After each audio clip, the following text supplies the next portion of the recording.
Hey everyone, I'm Lindsay from Lindsay with Love, and I hope everyone is having an amazing day and a great start to the week so far this week. Today I wanted to jump on and just chat really briefly about energy healing and really how it works, and what my role as the energy healer is for my client or my student. So, as you may know, if you've been following me for a little bit of time or you've seen some of my newsletters, I prefer to use the word energy transfer simply because I think there is a slight misconception around this word healing and what that means. And I don't want anybody to be too confused about energy healing in general. So think of it as an energy transfer, and that I'm simply the guide or like the channel to help the transfer, right?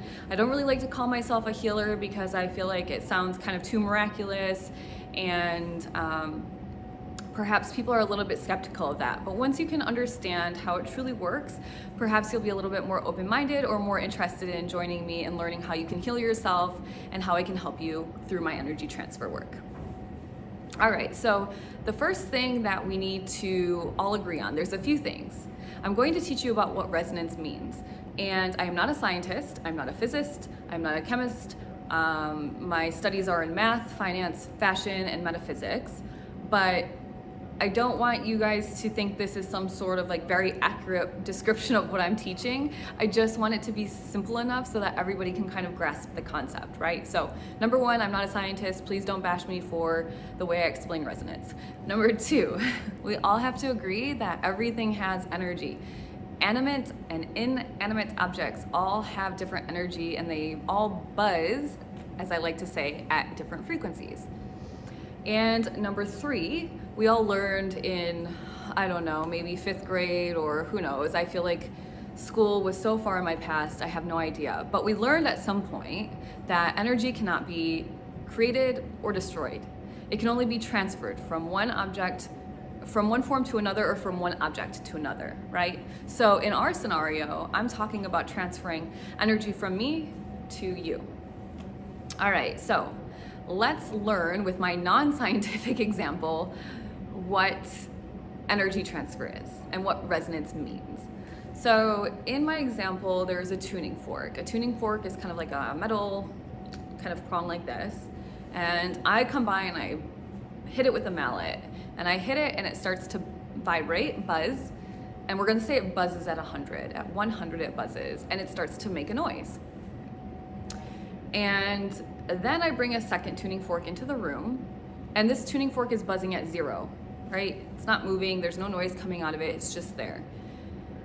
Well, what happens is the energy from the first tuning fork starts to buzz so fast through the air that the second one starts to buzz too, and pretty soon you have two that are buzzing at the exact same speed.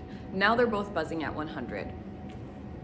You can see how the energy transferred from one tuning fork to the other, and it was so strong that the second tuning fork at 0 had no choice. It had no choice but to start buzzing just as strong too.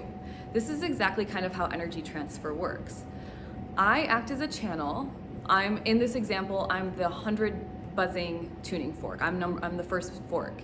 And I'm buzzing, and I act as a channel. I pull in the life force energy, I pull in the Reiki energy, and I mindfully, with my own energetic force and my own studies and my own practice, I send the energy to you, and you're the lower buzzing fork.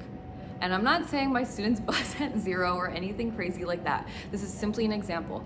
You're buzzing lower than me, I send my energy in, your body cannot help but to start buzzing higher and higher and higher, right? So this is just a quick example of what energy transfer is in my mind and how I like to convey it to my students. It seems that when we have this conversation, people can kind of understand it a little bit better. And something to point out, the second tuning fork didn't have to do anything, right? The second tuning fork didn't have to get hit. It didn't have to do anything. It was just simply open to receiving the energy of the first fork. And that's exactly, as the student or as the client, what you need to do. You just need to be open and willing to receive it, right? So I hope this made sense for everybody. I would encourage you to join me on social media at Lindsay with Love. We'll be talking about energy, healing, and transfer all week long. I also have a newsletter. You can sign up at my website, lindsaywithlove.com. If you're interested in working with me, if you're ready to take the leap of faith and start to heal yourself, to harness your own power, to live the life you truly deserve, because we all deserve an amazing life, I would recommend that you head over to my program page on my website, check it out, read through it. If you still have questions, please sign up for that quick 15-minute call. There's a book now button that you can sign up for a quick call with me to learn more and to see if you're the right fit. Once again, not everybody is a great fit for this, depending on what stage in your life or kind of the beliefs that you're struggling through right now or whatever it may be. Maybe it's not the right time for you, but if you think it is, or you're just a little bit excited about the idea of really rebalancing your chakra flow, to increasing your energy and your vibration, and to living the life that you really desire, then I would encourage you to check it out.